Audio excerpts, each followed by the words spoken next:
Hello. Can you really grow potatoes under hay? Well, yes you can. And today I'm going to show you the results of this year's no-dig potato trials.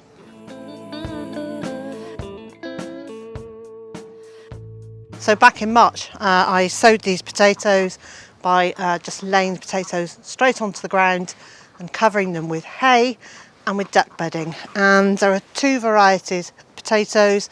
I've got a variety called Rocket and another variety called Pentland Javelin. Now Pentland Javelin I grow every year and Rocket is a new one for me, but lots of people have told me how lovely it is. Rocket at this end, Pentland Javelin at that end, and then each variety is split into two sections. One that was grown under used duck bedding and the other that's grown under straight hay. And you can use hay or straw. There are advantages and disadvantages to using both. Hay will very definitely have grass seeds in it, so if you're using these on a raised bed, just be aware you may well be putting grass seeds into it.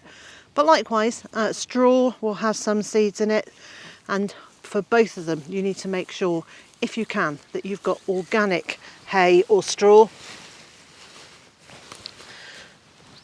So I am just placing the additional hay around the outer edges of the plants to make a slightly thicker layer around them to block out the light from the tubers. The disadvantage of using straw if you live in a very damp climate like the UK is that it can become home to slugs very readily, whereas hay is more dense and less likely to be a welcoming environment. You can use grass clippings, not a problem at all, but just make sure that that grass hasn't been treated with any herbicides or selective weed killers. Because you don't want that going into your soil, you don't want it potentially killing off your potato plants. So today Mr. J and I are going to put on our gloves and we're going to harvest these potatoes. Normally I would like to harvest maybe just 1 or 2 meals at a time, but I have noticed that the ducks are starting to help themselves to potatoes here, so I want to get these up before they nibble holes in all of them. You're doing all right there, aren't you? So what I'm doing, I'm pushing back the overgrown grass, Yeah. and then I'm lifting the hay away. So I'm just scraping away the hay. Yeah. This method's never going to work, is it? No. You are so funny. Look at you.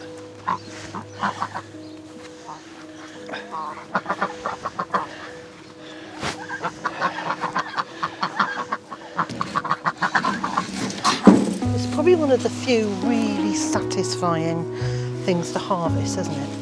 I know there are lots of things that give us a big harvest, but mostly we don't harvest all of those at once. No.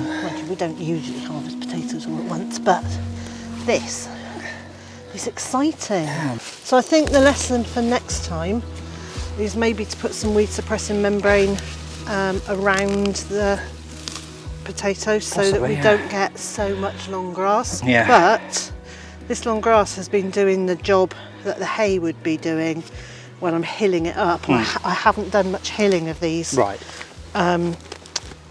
I haven't done as much as I would have wanted to block out the light. So in some ways It's been doing it for you. Yeah, I think one of the problems with shop bought stuff is we've just got so used to perfection and everything looking, just so. Yeah. Yes, that's true enough. Oh, I can feel them.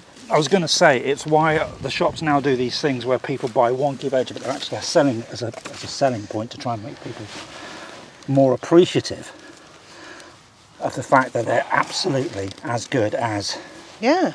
So what we've got on in this section is the Rocket under hay, and initial starting to try and lift these potatoes, they actually seem a lot tougher to get out than they were with the ones that were under the hay and duck bedding mixture. That could be because the duck bedding helps the microbes make the soil easier to move. Or it could just be that hay and grass getting together decide to bond an almost impenetrable force.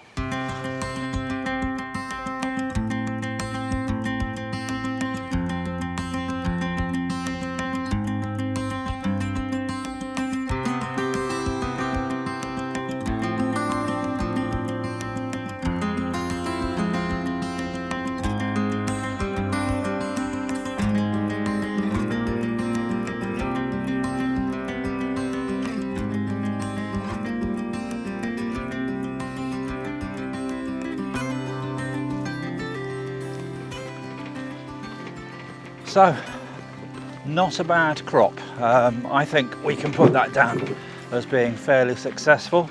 Certainly feels a reasonable weight, and as you can see, that's not a bad crop of potatoes at all, is it?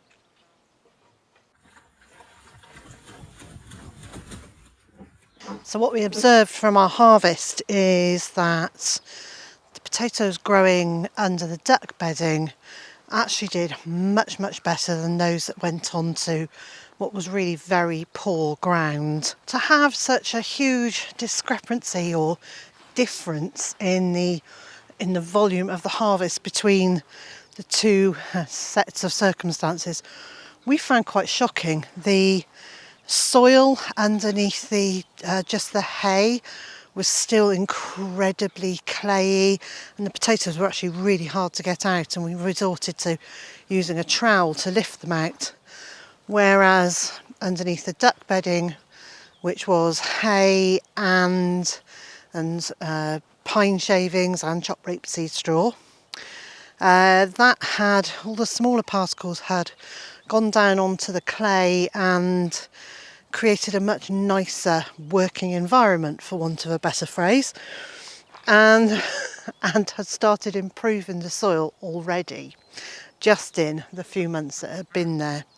So that speaks volumes to us for what we're going to be doing in the future. Our thinking is that we will make sure that we've prepared the soil by putting down lots of compost or used animal bedding the year before. So the soil is all nicely prepared.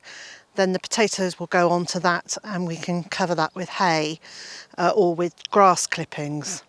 We've got an awful lot of grass that we can use, and we don't want to waste these resources.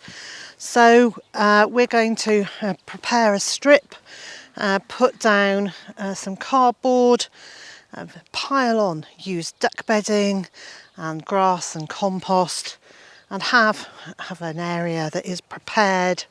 And then next spring, when we're growing our potatoes, those will get planted into that area.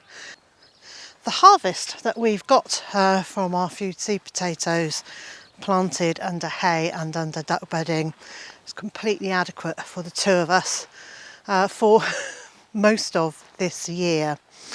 And by the time we get into the winter months, we'll be eating parsnips and also Greek gigantes beans in place of those potatoes.